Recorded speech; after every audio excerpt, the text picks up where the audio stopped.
de répudier. La Bible a dit, et je le jure, si vous mariez un divorcé, vous irez en enfer, sinon Dieu est tombé sur sa tête. Je persiste et je signe. Vous pouvez divorcer. Si vous avez divorcé, c'est votre raison, c'est votre choix. Mais allez vous remarier pendant que votre conjoint est vivant, c'est l'adultère. C'est Jésus qui a dit ça. Si vous mariez quelqu'un qui est divorcé, peu importe votre titre, soyez bishop, soyez archevêque, soyez pape, soyez ministre, neveu de tonton, c'est votre problème. Vous irez en enfer. Si on vous voit au paradis, c'est que Dieu est malade. L'adultère, la volonté parfaite de Dieu n'est pas le divorce. La volonté parfaite de Dieu, c'est le pardon. Non, le divorce n'est pas permis dans la religion catholique puisque le mariage chrétien, c'est un engagement qui est indissoluble. Et j'invite ceux qui se préparent au mariage et qui veulent se marier à l'église à bien réfléchir que cet engagement, il est pour toute la vie. 40 vérités pour l'église. Je suis Draki RRF, le justicier. Le Seigneur m'a mandaté en cette saison pour annoncer 40 vérités à l'église. Et la vérité numéro 4 que je suis sur le point de vous annoncer est un pasteur qui cautionne le divorce, sauf en cas d'adultère et dans la complaisance. Avant d'entrer de plein pied dans la vérité numéro 4, je vous demanderai de réécouter la vérité numéro 3. Une communauté qui prie autre nom, en plus du nom de Jésus, est dans la séduction. Cette vérité vous fera énormément de bien. Le divorce est devenu très courant dans l'église. Les fidèles divorcent, le pasteur qui est le modèle du fidèle divorce. Et donc, ça devient très inquiétant parce qu'il y a des déclarations dans la Bible, comme ce que Jésus a dit. La seule condition pour divorcer est en cas d'adultère. Et aujourd'hui, on voit qu'il y a plusieurs divorces qui se font dans les communautés chrétiennes qui ont pour base la violence de l'homme, alors qu'il y a un texte dans la parole de Dieu que nous allons lire tout à l'heure qui dit que nous devons divorcer uniquement en cas d'adultère. Il y a la chante Osinachi qui a connu la violence dans son mariage, paix à son âme, une chante qui nous a vraiment baissé dans notre vie chrétienne, qui nous a rapprochés par ces chants d'adoration de Dieu. Un titre que nous ne pouvons pas oublier et qu'aimer, qu'elle a exécuté avec le chanteur Prosper qui nous a vraiment touché le cœur. Aujourd'hui, j'ai toujours des larmes aux yeux pendant que je pense à sa mort. Mais ce que j'aimerais qu'on retienne là, c'est qu'il y a eu des discussions autour de sa mort. Beaucoup de chrétiens disaient qu'elle devait divorcer parce qu'elle savait que son mari était violent, mais elle a décidé de rester dans le foyer parce que la Bible dit de ne pas divorcer sauf en cas d'adultère et la conséquence était fatale. Plusieurs ont donné raison à tous ceux qui ont divorcé à cause de la violence. Prenons la parole de Dieu qui est notre repère à tous et lisons ensemble le livre de Matthieu chapitre 19 à partir du verset 3 à 9. Les pharisiens l'abordaient et dit pour le prouver, est-il permis à un homme de répudier sa femme pour un motif quelconque? Il répondit, n'avez-vous pas lu que le Créateur au commencement fit l'homme et la femme? Et qu'il dit, c'est pourquoi l'homme quittera son père et sa mère et s'attachera à sa femme. Et les deux deviendront une seule chair. Ainsi, ils ne sont plus deux, mais ils sont une seule chair. Que l'homme donc ne sépare pas ce que Dieu a joint. Pourquoi donc, dit-il, Moïse a-t-il prescrit de donner à la femme une lettre de divorce et de la répudier? Il leur répondit, c'est à cause de la dureté de votre cœur que Moïse vous a permis de répudier vos femmes. Au commencement, il n'en était pas ainsi, mais je vous dis que celui qui répudie sa femme sauf pour infidélité et qui en épouse une autre commet un adultère. Les pharisiens sont des personnes qui ont beaucoup étudié la Torah, connaissent la loi du Seigneur, la loi que Dieu a prescrite à Moïse, ils la maîtrisent. Et ils voulaient voir comment Jésus réagirait concernant le cas de divorce parce qu'ils voulaient le piéger. Jésus a pour habitude de prêcher sur l'amour.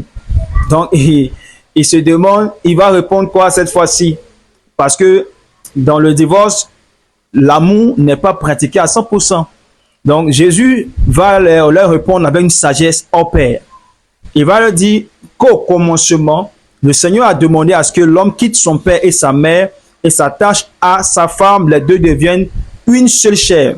Pour dire que quand il y a divorce, on met en cause la parole de Dieu qui dit Dieu a uni les deux pour qu'ils soient une seule chair. Quand il y a mariage, la parole confirme qu'ils sont une seule chair et il n'y a pas lieu de dissocier ce que Dieu a uni. Donc le mariage devient un caractère indissoluble. C'est comme le café au lait. Quand tu as mélangé, c'est fini. On ne peut pas le dissocier. On ne peut pas séparer le lait et le café. Les deux sont mélangés, c'est terminé. Jésus-Christ n'est pas une personne qui réfléchit comme les humains, mais qui réfléchit comme Dieu. Parce que c'est Dieu fait chair pour venir nous montrer le chemin véritable à suivre. Donc, ce qui est important à souligner ici dans cette vérité est que Jésus lui-même a dit de sa bouche qu'il ne faut pas divorcer sauf en cas d'adultère. Mes frères, la parole de Dieu reste la parole. Tu entends de raisonner là-bas, donc de mourir dans le mariage. À cause du mariage, de mourir pour court-circuiter ma destinée. Tu te poses des questions, mais si il faut être marié et que le mari ou la femme va arrêter la vie de l'autre, à quoi bon être marié? C'est pourquoi les disciples ont posé cette question. Ils ont dit, mais Seigneur, mais qui peut supporter le mariage? Et le Seigneur même a dit, c'est pas facile pour les hommes. Pour les hommes, c'est quasiment impossible, mais c'est possible à Dieu. Donc, le mariage n'est pas pour ceux qui veulent vivre dans la chair, mais c'est pour ceux qui veulent vivre par l'esprit. Le mariage est sacré et c'est la première institution que Dieu a établie dès le commencement du monde. C'est au travers du mariage que Adam et Ève ont reçu la capacité, n'est-ce pas, d'être féconds, multipliés et remplir la terre pour établir la domination que Dieu a voulu de l'homme sur la terre des hommes. Donc, en dehors du mariage, cela n'est pas possible. Donc, pourquoi est-ce que aujourd'hui les pasteurs autorisent plusieurs à divorcer? Simplement parce que ils veulent être bien vus. Ils réfléchissent comme des hommes au lieu de réfléchir comme Dieu.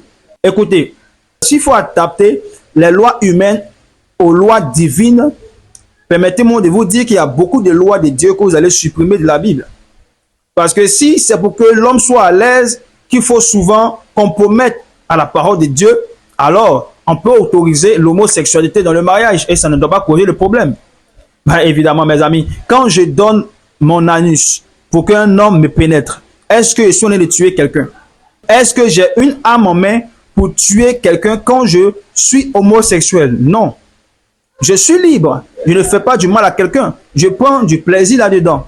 Mais pourquoi l'Église condamne ça? C'est parce que Jésus, ou encore la parole dit de ne pas aller avec un homme comme on va avec une femme. C'est à cause de cela qu'il est abominable pour nous les chrétiens d'accepter l'homosexualité dans l'Église.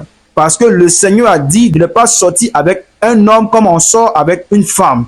Simplement parce que le Seigneur l'a dit, n'est-ce pas? Mais le Seigneur aussi te dit de ne pas divorcer, sauf en cas d'adultère. Tu veux créer quoi? En quoi est-ce que c'est discutable, cette phrase? Elle est tellement simple. Elle est dite de façon claire et simple. Il n'y a pas réma dans ça. Il n'y a pas parabole là. Il n'y a pas une façon d'expliquer ça encore de façon mystérieuse. Il n'y a pas de micmac ici. La parole est dite de façon claire. Frère, tu veux divorcer? Est-ce que la personne de qui tu veux divorcer là, est-ce que cette personne t'a trompé? Est-ce qu'elle était infidèle? Si elle n'a pas commis l'adultère, alors tu n'as pas le droit de divorcer. Et bien même, quand elle commet l'adultère, il est encore difficile de divorcer.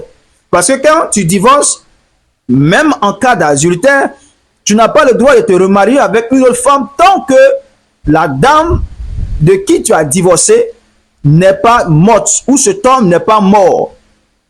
Tu vois? Jésus a donné de faire tout son possible pour nous faire comprendre qu'on ne doit même pas divorcer et que si on est véritablement amour, on doit pardonner à notre prochain, on doit pardonner à notre conjoint, on doit pardonner à notre femme ou à notre mari.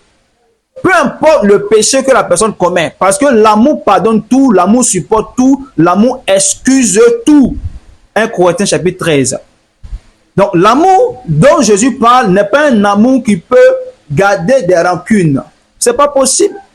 Jésus est à la croix, il a dit, Seigneur, pardonne à ceux qui m'ont crucifié comme si ils n'avaient jamais commis de péché parce qu'ils ne savent pas ce qu'ils font. Bon, des personnes qui sont chauves, qui ont vieilli, qui ont mangé des os. Comment Jésus peut dire qu'elles ne savent pas ce qu'elles font? C'est simplement parce que Jésus a trouvé une excuse à leur acte pour pouvoir leur pardonner. Donc, trouve une excuse au mal que ton mari ou que ta femme commet pour pouvoir lui pardonner afin de demeurer dans le mariage pour la mission que Dieu vous a confiée. Ok, c'est pas grave. Tu divorces. Mais le Seigneur Jésus dit, quand tu finis de divorcer, il faut attendre que la personne meure avant de te remarier. Mais est-ce que toi qui t'es remarié là, est-ce que la personne est morte? Et puis tu t'es remarié. Tu vois que tu ne respectes pas la parole de Dieu dans les deux sens. Tu acceptes de divorcer malgré qu'il n'y a pas adultère. C'est un. Deux, tu as divorcé.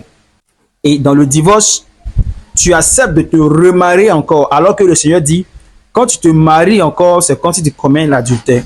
Car la personne de qui tu as divorcé là, elle n'est pas morte, elle vit encore. Donc ça va être deux erreurs que tu commets, toi qui as divorcé et qui t'es remarié. Mais est-ce que je ne suis pas en train de faire ce que Dieu m'a demandé de faire? Mes frères, moi je ne suis pas en train de vous demander si vous êtes sur le chemin que Dieu a tracé pour vous. Ce n'est pas la question que je suis venu poser à quelqu'un. C'est pas ce que je suis venu dire aussi à quelqu'un. Je suis venu en cette saison, comme je vous l'ai dit, pour annoncer des vérités, pour remettre l'Église sur le chemin de la parole de Dieu. Ce que la parole de Dieu dit, pratiquons-la. Même si on n'est pas capable de pratiquer ce que la parole de Dieu dit, ne faisons pas de notre manquement un message. C'est vrai, toi, tu ne peux pas pratiquer. Pourquoi enseigner aux autres quand on ne peut pas pratiquer? C'est vrai, tu as divorcé. Pourquoi enseigner aux autres quand on peut divorcer pour se remarier? Alors que Jésus a précisé, sauf en cas d'adultère. Bon, parce que toi, tu as divorcé alors qu'il n'y avait même pas d'adultère. Il faut que les fidèles qui te suivent fassent comme toi. C'est pas juste.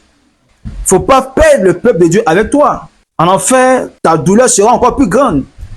Parce que tu connais la vérité, tu t'es trompé. Mais pourquoi tu ne veux pas enseigner la vérité là aux gens? Tu me poses la question, est-ce que si j'ai divorcé et que je me suis remarié sans qu'il y ait d'adultère et que même mon mari n'est pas mort et je me suis remarié, ma femme n'est pas morte, je me suis remarié après le divorce, est-ce que j'irai en enfer?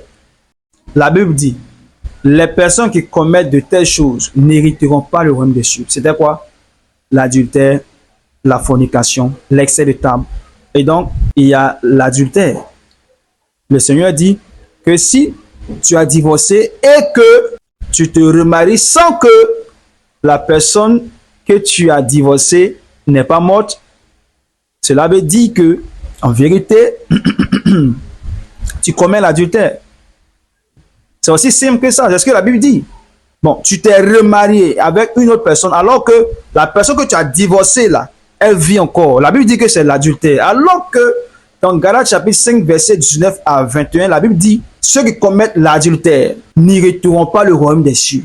Donc, si je dois te répondre, est-ce que j'irai en enfer malgré que j'ai divorcé et que je me suis remarié sans que la personne que j'ai divorcée ne soit morte? Est-ce que c'est un péché? Est-ce que j'irai en enfer? Je répondrai selon la parole de Dieu, oui, tu iras en enfer, parce que la Bible dit, celui qui commet de tels actes n'héritera pas le royaume des cieux. Jésus dit dans Matthieu chapitre 7, à partir du verset 20 à 21, il dit, ceux qui diront, Seigneur, Seigneur, n'entreront pas tous sur le royaume des cieux, mais celui-là seul qui fera la volonté de mon Père. Ils diront, n'avons-nous pas prophétisé en ton nom? N'avons-nous pas chassé des démons en ton nom?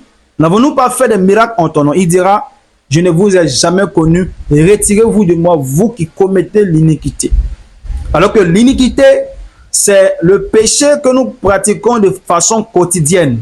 Donc, tu t'es remarié alors que la personne que tu as divorcée n'est pas encore morte. Cela veut dire que tu es permanemment dans l'adultère qui est un péché qui ne te permet pas d'entrer dans le royaume des cieux, qui te bloque le chemin de Dieu. Ah, c'est dur, hein, cette affaire de Dieu. Oui, c'est dur. Est-ce que pour avoir bac là, c'est facile? Oui, c'est dur. Est-ce que pour avoir travail, même l'argent sur la terre, pour avoir l'argent, est-ce que c'est facile? C'est pour aller au paradis là, ça doit être facile. Tout ce que tu obtiens sur la terre, tu l'obtiens avec prix, avec sueur, avec douleur. Et après, tu te glorifies parce que tu as dû travailler pour avoir cela.